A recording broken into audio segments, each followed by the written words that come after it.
The new Executable Mania demo just dropped, and the first character in the mod really caught my attention. The character is called Deadplant.exe or Deadplant.mp4. In this video, I want to explain the original creepypasta of Deadplant, and then I want to show you the more recent Deadplant, which is a kind of reimagined, more serious version of the original. Now, the original Deadplant creepypasta was created by a user named Mooperish, and was first added to the creepypasta wiki, but later was actually moved to the Trollpasta wiki. And while it's hard to pinpoint the exact reason as to why it was moved, it was basically because the creepypasta was seen as more of a joke, and people just didn't believe that it was very well done in general. Now, the original creepypasta dealt with a young man wanting to try out the Plant vs. Zombie game, so he ended up downloading the game illegally. The first red flag should have been when the file read deadplant.exe, but like many creepypasta protagonists, he simply ignored all the red flags. Now, when he actually gets into the game, he notices some obvious differences, such as the music being either too loud or drowned out by static, the sky being dark and stormy instead of clear like it's supposed to be, and the fact that the zombies were much more difficult than they actually should have been. But the thing that caught my attention early on is that some of the gravestones in the game had real-life celebrities' names on them, like Amy Winehouse, but as I said, of course our protagonist ignores these red flags. Now, the story comes to a head when the protagonist reaches the final stage, but instead of being met by zombots, he's actually met by a black and white pea shooter with empty voids for eyes. This pea shooter starts to rip through all these plant soldiers, and what makes matters even worse, the plants that are killed by the zombies end up being like reborn, but they go over to the evil pea shooter's side. And as more and more of these plants pop up in like this black and white form, just like the pea shooter, the screen starts to get darker and darker. We actually see a good representation of this in the actual Friday Night Funkin' mod when Boyfriend is battling against the evil pea shooter. The creepypasta ends with the screen going completely black and the munching sound that you hear when the zombies make it to the house.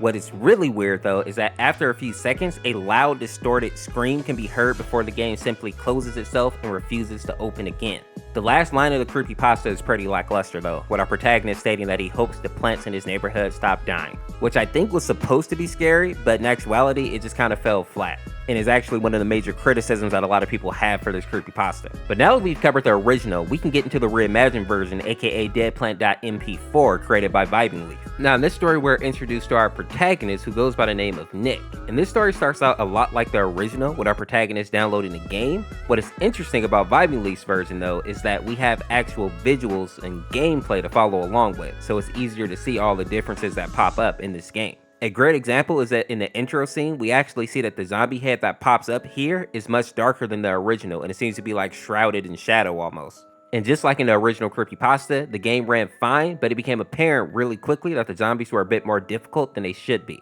Now, this version of the story starts to get weird once Nick realizes that one of the gravestones has the name Zomano on it. And then Nick goes on to say that this game wasn't actually meant for him, but for somebody else, which will make sense later on in this story.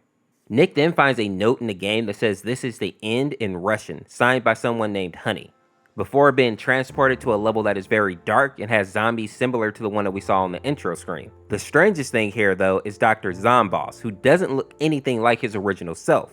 And as silly as this is going to sound, Zomboss looks a lot more like an actual zombie. His face seems thinner and more sunken, and his eyes are completely gone, just black voids. And Zomboss also has a very Soviet look about him, and my main argument for this is the Russian theme of the story in general, and the fact that he has this red and yellow hat. It looks a lot like the hammer and sickle that was adopted during the Russian Revolution at the end of World War I.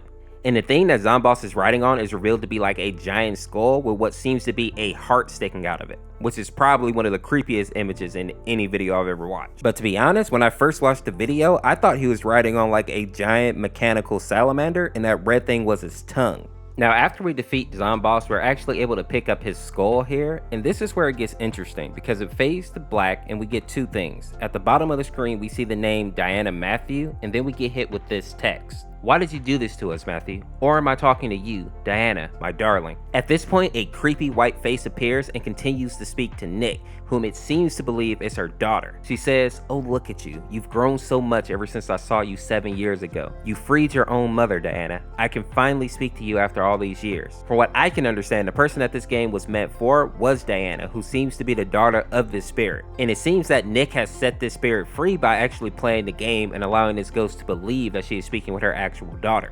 Next, we see the ghost ask, "Do you want another level before I leave, darling?" I'll explain everything in the process. And I know that the Viving Leaf version of this creepypasta isn't technically a creepypasta, but I was still kind of taken aback by how tender and kind of cute this interaction is. The idea of this mother trying to get her last words out to her daughter simply by like playing her favorite video game with her. After that message, we see the black and white pea shooter show up and half the map goes into complete darkness. I think it's obvious to say that the pea shooter here is actually supposed to be the mother. And with her, we actually see the return of like these modified zombies as well. And just like in the original creepypasta, when a plant is killed by a zombie, they reappear next to the black and white pea shooter as zombie plants. And this is where we get our next message that reads, "Your father once told me some sacrifices have to be made." And then there seems to be some type of small time shift where we see the battle actually come into full effect. And then we see this image of two people holding hands in the moonlight, and they seem to have wings or either darkness coming out of their backs. Now, if they are wings, I can't help but notice that the husband's wings are cut off, but it isn't the same for the wife. I think this could have something to do with the fact that the husband may be feeling like he didn't have a choice but to go to war,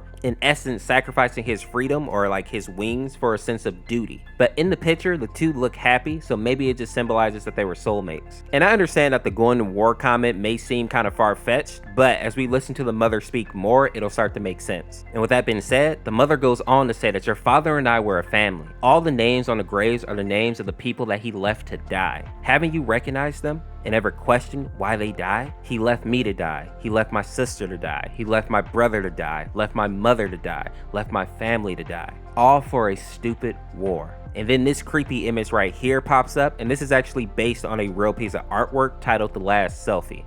And now after hearing this part of the story, a lot of people ask the question, what happened to Diana? And while I don't have any evidence to support this, I think sadly that Diana is probably dead as well. It seems that because of this war, a lot of this family ended up losing their life, and I don't think that Diana ended up getting away from that somehow. With that being said though, we also don't see her name on any of the gravestones, so there is a slim chance that maybe she was the family member that escaped and she's just out there living her life.